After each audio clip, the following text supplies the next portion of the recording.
और इस तरीके से भारत की मैं बात करूं, संस्कृति की बात करूं तो संस्कृत किसी भी भाषा का एक मूल तत्व है।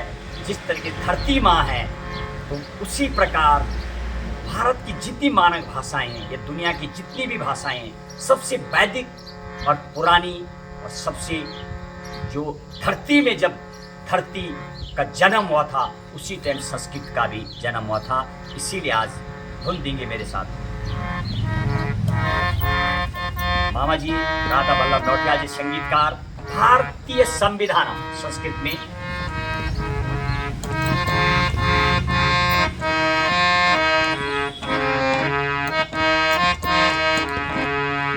पूर्ण प्रभुत्व संपन्नम लोकतंत्रात्मकम तथा गणराज्यम विधातुम वे संविधानस्य निर्मितम। इस प्रकार था पूर्ण प्रभुत्व संपन्नम लोकतंत्रात्मकम तथा गणराज्यम विधातुम वे संविधानस्य निर्मितम। अर्थात भारत को संपूर्ण प्रभुत्व संपन्न लोकतंत्रात्मकम तथा गणराज्य बनाने के लिए संविधान का निर्माण किया गया है।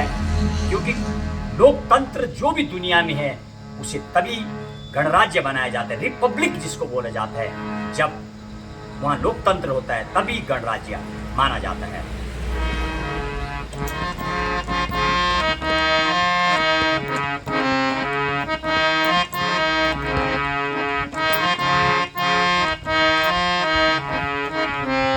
विश्वस्य संविधानेषु ग्रन्थोत्तम विस्तृततम चेतात संविधानम भारतस्य हि गौरवम्। विश्वस्य संविधानेषु ग्रन्थोत्तम विस्तृततम चेतात संविधानम भारतस्य हि गौरवम्। और संविधान की व्याख्या इस श्लोक में की गई है।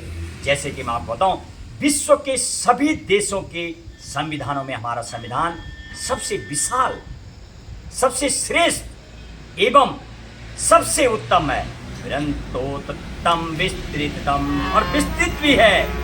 चेतात संविधानम भारतस्य हि गौरवम्, और साथ में उत्तम के साथ साथ विस्तृत भी है, विशाल है ये लोकतंत्र। और संविधानम नो भारतस्य हि गौरवम्, और यह भारत का गौरव है। भारतीय संविधान की सदा जय हो। अगला श्लोक,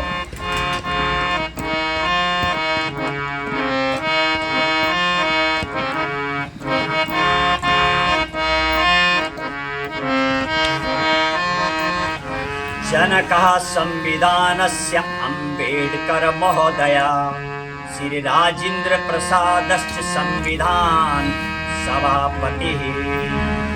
और संविधान का जिनको जनक कहा जाता है डॉक्टर भीमराव अंबेडकर, जिनको एक जनक ही नहीं कई महान विभूतियों ने इनको जननी भी कहा है। बताएंगे आपको जब कथा का श्रवण करेंगे, पूरी जब संविधान पर चर्चा करेंगे कि किसने इनको जननी कहा है।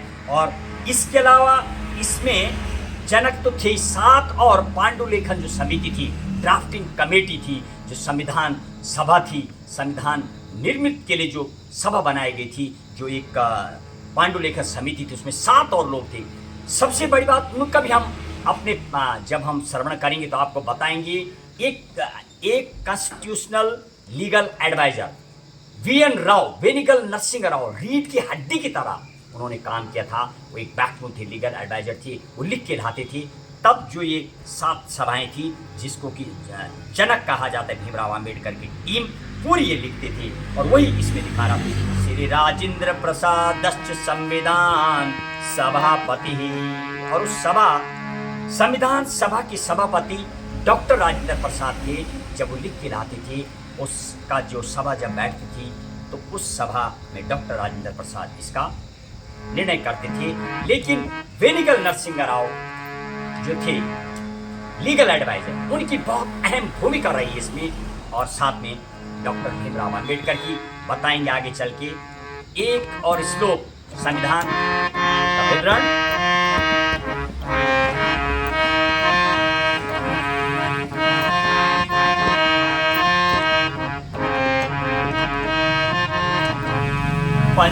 विशन्ति भागेषु संविधानं विभाजितं परिपूर्णतया सम्यक् धारानुच्छेद सूचिभिः। और जब संविधान का निर्माण किया गया था, यदि मैं उस टाइम की बात करूं, यानी 24 जनवरी 1950, जब 26 जनवरी गणतंत्र लागू किया था, तो 24 जनवरी को 3 चीज़ों का डिसीजन लिया गया था। लेकिन इसके पूर्व में 26 नवंबर 1949 को संविधान तैयार हो गया था। और उस दिन की यदि मैं बात करूं, 395 अनुच्छेद, 8 सूची और 22 भाग थे। और वर्तमान में यदि बात करूं तो वर्तमान में लगभग 475 आर्टिकल, 25 भाग और 12 सूचियां हैं। ये तमाम विस्तृत जब श्रवण करेंगे तो आपको बताएंगे। फिलहाल जो श्लोक में लिखा गया, पंचविंशति भागेषु संविधानं विभाजितं परिपूर्णतया सम्यक् धारानुच्छेद सूचिभिः। अर्थात भारतीय संविधान को 25 भागों में बांटा गया है। धारा है, उसमें अनुच्छेद हैं एवं अनुसूचियों में सुव्यवस्थित एवं परिपूर्ण है हमारा संविधान। ये सारा इसमें लिखा है। और मेरे साथ राधा वल्लभ नौटियाल, संगीतकार एवं एक्स सीनियर एनसीओ ITBP हैं।